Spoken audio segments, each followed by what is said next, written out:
Assalamu alaikum wa rahmatullah wa ta'ala wa barakatuh, brothers and sisters. Assalamu alaikum wa rahmatullahi wa barakatuh. My name is Simon Marciniak and you're watching Islamic Action TV, brought to you by Gorilla Minded Productions. My name is Mohammed Solomon, your co-host for today's, once again, explosive video, brothers and sisters, that once again that we believe is going to be very important for you as a Muslim, to help you in understanding some of the complex issues which is facing the Muslim world at the moment, and how Islam is being perceived in the world, not just by non-Muslims, but by Muslims as well. So do not go away. You will want to comment, you will want to subscribe, and you will want to get out your Quran and sit down and maybe try and find some verses or some relevance in what we're going to say, inshallah, by the grace of Allah subhanahu wa ta'ala. Brother, what are we putting up today? What are we chopping up today, brother?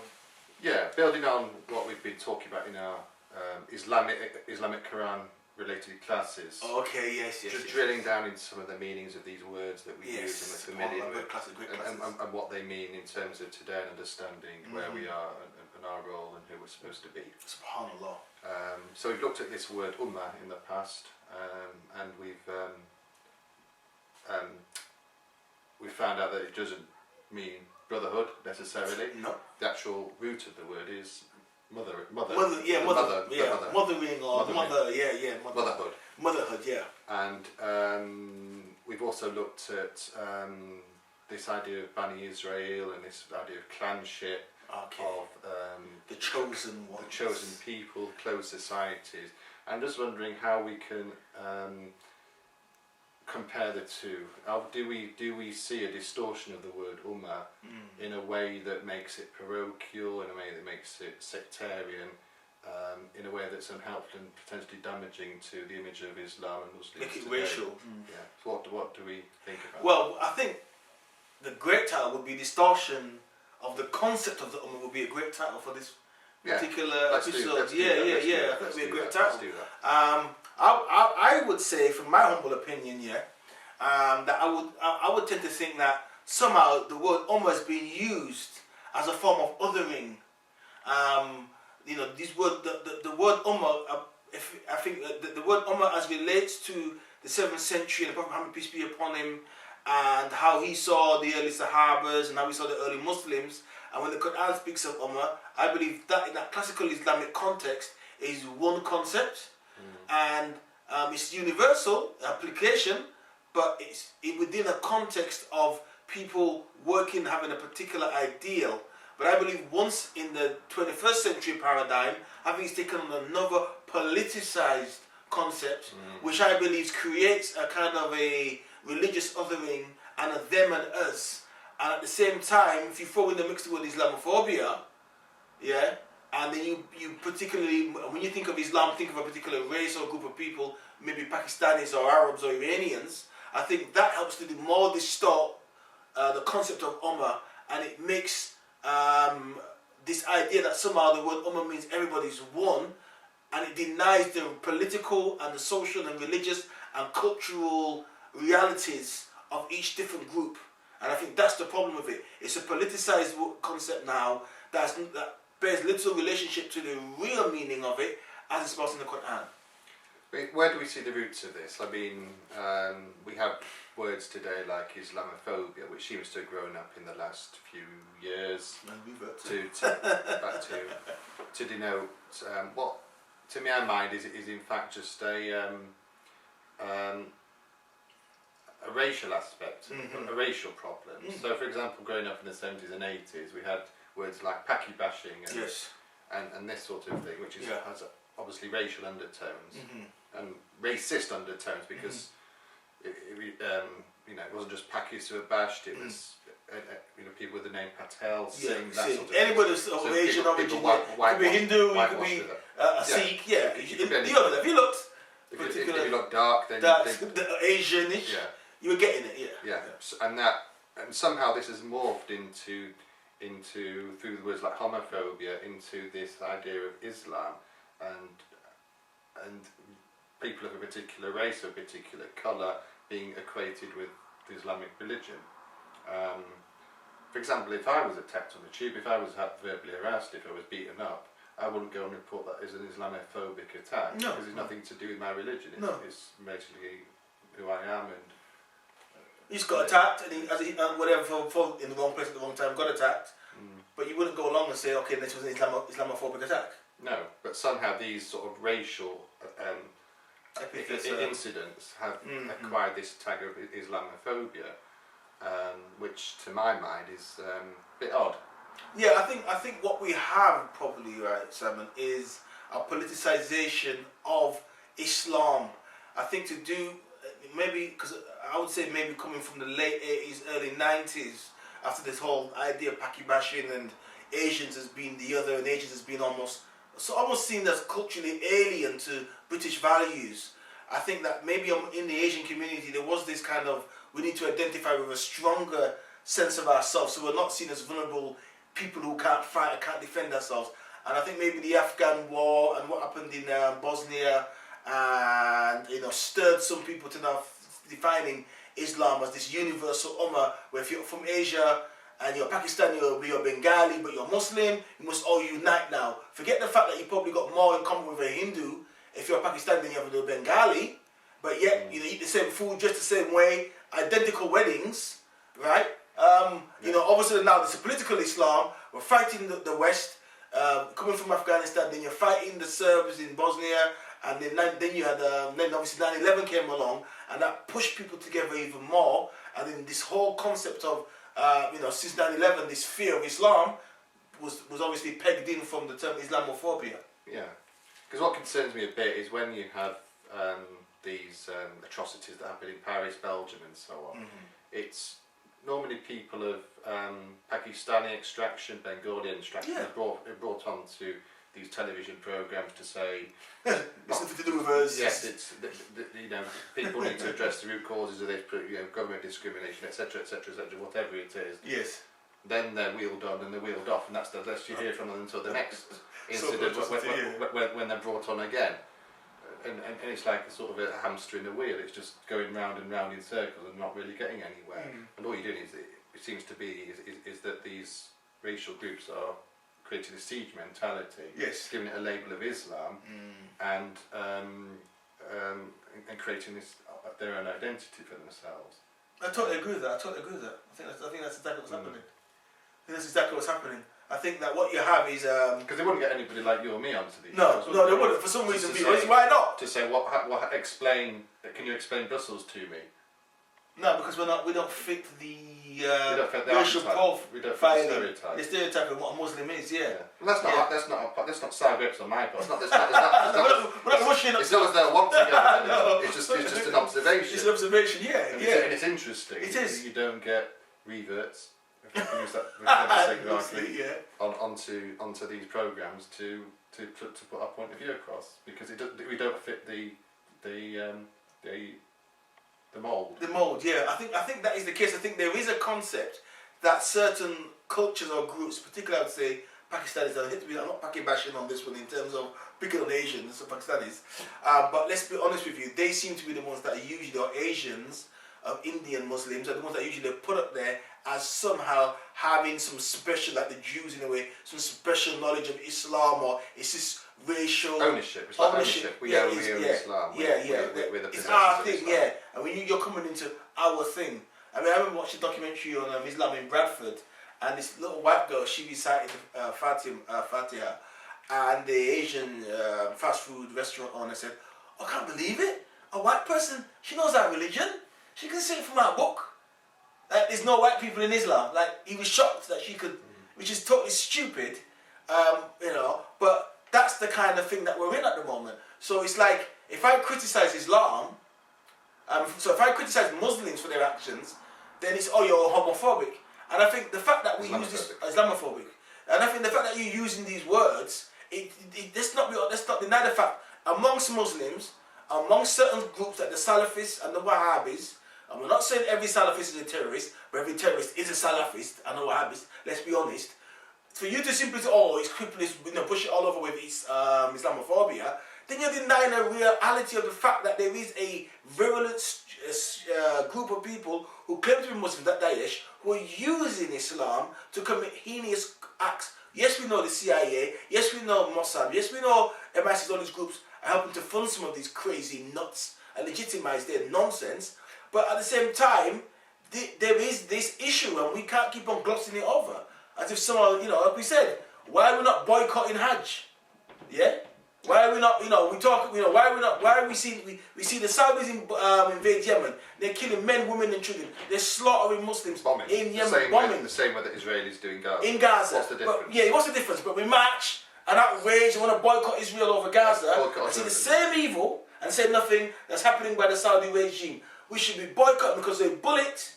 Money for Hajj is a bullet. Or a bomb, for a Yemeni child or a woman. Yeah, exactly. And they want to go into Syria as well. Exactly. Look at the Kurds, yeah? The Kurds, explain about the Kurds you were saying earlier today. Well, it's interesting what you were saying about Daesh, because of course they highlighted, in my view, a particular issue, as evil and barbaric as they are. Mm-hmm. You have that very traumatic image last year of the child washed up on the beach. May have mercy upon his soul. You have these people these stateless people coming from Kurdish Syria, Kurdish Turkey, Kurdish Iraq, making their way into Greece, and because they don't have the paperwork, they're having to pay smugglers to help them into Europe where they can claim asylum because they don't have the necessary documents to help them get where they want to go easily. So they have to make that dangerous crossing, and with the traumatic and devastating results that we see. As we saw, horrific. But never once do we hear that Syrian goods should be boycotted or Iraqi goods should be boycotted because of the way they've maintained that sense of statelessness of Kurds or Turkey. Erdogan. Yeah. Nobody mentions boycotting him. No. Even though they're denied their right in the same way as Palestinians are in the West Bank or Gaza by the Israelis. Yeah, and what happened when Erdogan recently went into this area, in Turkey itself, which was originally part of Kurdistan, and he completely decimated the whole area because he claimed there were terrorists there, killing men, women and children, and the UN was informed about this. It's like no one's boycotting Turkey for that. No, it's like a twilight. That's why Daesh are wanting places like Kobane, because nobody can be bothered defending these places in Kurdish territory, which nobody really cares about, but they're become a useful hub for them to control. So they're actually exploiting that factor. They're exploiting that sort of the so-called that limbo, that grey area. So what we're actually saying is he makes mockery of the so-called term of the love of the Ummah, because if Yemen is part of the Ummah because they're Muslims, but they're being bombed to smithereens by the Saudis, the Kurds are part of the Ummah because they don't fit a certain profile. They're not. It's not Islamophobic, is it? Is it Islamophobic when Erdogan bombs them, or for Syria not to recognise the land? Why can't these Muslims all get together and go, look, this was originally Kurdistan. The so-called Western Kuffar powers who we claim to dislike carved it up and dismantled it. Let's now give them back their land. If it's Islamic, it's part of the Ummah. Why can't we do that? Let's call a spade a spade. It's about protecting Arab and so-called Islamic states, isn't it? Exactly. So it's all right for scholars to pass fatwas saying, we have to boycott Israeli goods, but because we can't do it for the Saudis or for the Iraqis or for the Syrian regimes because they're Arab, they're Islamic, so no, we can't touch them. Yeah, because they're not Arabs. They're not Arabs. That's the point. Well, they're Arabs. But the Kurds. Yeah, but we can't pass a fatwa against our fellow Arabs because they're our fellow Arabs, even though they may be wrong. And clearly are wrong. In an Islamic sense. Yes. It's the fact that they're Arabs, they're our folks, they're our people, they're our tribe. See? So the same tribal religion that the Prophet Muhammad came to destroy, this idea of it's writ large. It's writ large now. Exactly. So it's only okay for us to boycott Israeli because they're oppressing Palestinian Arabs. But when it comes to Saudi and them bombing Yemen, no, we can't. They may be nasty people, but they're Arabs. They're Arabs at the end of the day. It's stuck for a lot, and this is exactly our point. So you and I. Let's dig deeper. Let's dig deeper. Let's point the finger at the scholars. Yeah. Why aren't the scholars saying? Why are you silent, scholars? You can go. Why are you not saying anything? You can go to any scholar's page and type in Israel. Yeah, no problem. We can pass fatwa on this, that, and the other. But you'll never find the same thing applied to updated to reflect what's happening in Syria or Saudi Arabia and threat to the Yemenis. Silence. Why? It's deafening, isn't it? Can you hear the sound of silence, isn't it? Yeah, why are you talking about women shouldn't wear high heels? All this beef about women, the length of a woman's jilbab You know, hair shouldn't be showing. The hair goes to Jahannam. There should be more women in hell on the day of judgment than any of them because women speak too much. All these things and the importance of salat, the importance of wudu, you know, like all these things on wudu and all these other things. Great. Salat, great. If the shaitan whispers in your ear, blah, blah, blah. You know what I mean? You know what I mean? Your salat and 7 signs of that you're one of the people of hell. All these stuff, but nothing. Silent, nada, zilch, nothing. No. When it comes to, right, what's happening to the Ummah in Yemen? What's happening in Yemen? Why is what the Zionist regime is doing to the Palestinians any worse than what the Saudis are doing to the Yemenis? And why should, for example, I ignore, for example, if I'm from England, prostitution, drugs, and evils in my community, and because the people are not Muslim, and focus on what's happening in Palestine? Because they're Arabs. Why? Because they're Arabs. That's silly. Islam is not racial. Why should I be looking around the world and supporting people because they're Arabs, or because they're, you know, because of what the scholars have deemed Islamic enough to be supported? It's okay, but let's be daring. This year we boycott Hajj and Ummah. Wow. Oh, I said it. You said it. You let the cat out of the bag. You finally said it. Obviously, we're talking about Islamic obligation, and we don't say such things lightly. No, we don't. But how else can you stop money going into the Saudis' pocket? Boycott Hajj. Seriously, boycott Hajj 2016. Yeah, boycott it. If you're serious, if you believe there's no racism in Islam, if you believe that it's wrong is wrong and right is right, if you believe you're stopping evil, then boycott it. Why are you giving money to these thugs and criminals? Prophet ﷺ, when the kuffar had Hajj and he's gone Hajj, he was in Mecca, he did not send his followers, none of the Sahabas were allowed to go on Hajj until they made the Treaty of Hudaybiyah, until he brought the Kafirs to heel and he was able for us to go as Muslims when it would be clean and cleansed. These people are not fit to be the custodians of the holy sites. Yeah, so if nobody went on Hajj this year, that would send a message. Exactly. Because the economy is already in free fall, but even if they didn't have the oil, they're getting trillions of dollars a year from turning Hajj into Disneyland. You know, from making money out of the Ummah. There's enough money for Saudi Arabia to give every Muslim in the world a free trip to Hajj. But they're charging you for Hajj. It used to be £2,000 in England. Heaven knows what it is in your country. It's on £5,000 now. £6,000. It's beyond the average ability of an average Muslim to go to Hajj. They're actually charging us if you're going to Disneyland or Las Vegas. A'udhu billahi minash shaitanir rajim. And we're sitting idly by while they make mockery of the deen. We have to boycott this evil. You scholars need to speak up. Stop lying and hiding under your bed with your head in the sand. Yeah, and forget your sectarian, forget your personal interests. Exactly, this is about Islam. Make a stand. This is about Islam. It's not about being Sunni or Shia. It's not about being Belvi or Wahhabi or Salafi or any of these titles you want to put on yourself. It's about the fact is truth is truth. We know and we can see for ourselves, you know, there's a politicization of Islam. As the brother said, there's a distortion of what's happening in the Ummah, and there's a double standards by the scholars in that they pick on the mundane and they, you know, they're almost irrelevant, and they focus on that, but nothing being said about real issues. Because imagine. And Daesh will continue to do their thing and make us so long as we. Yeah, as long as people are silent. Yeah, as long as people are silent. Was it Mark Twain who said it's? Evil prevails when good men stay silent. Say nothing. Yeah. Is that Mark Twain? No, Oscar Wilde. Oscar Wilde said, yeah. And who said when they came for the Jews, nobody said anything, and when they came for the communists, nobody said anything, and when they came for the socialists, no one said anything. When they came for the gays, no one said anything, and when they came for me, there was no one there. Nobody left to say anything. And that's deep subhanAllah. So. Mashallah. On that radical and explosive note, we're not telling you to boycott these sacred rituals lightly.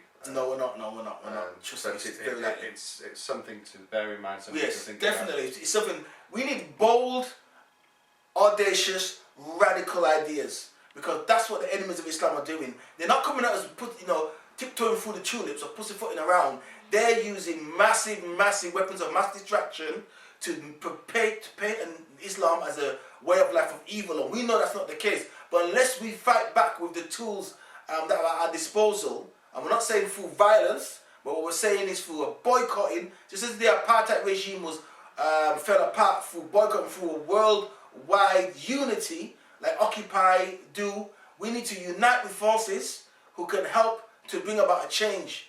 And to really get justice for the Palestinians, really get justice for the Kurds, really get love in the Ummah.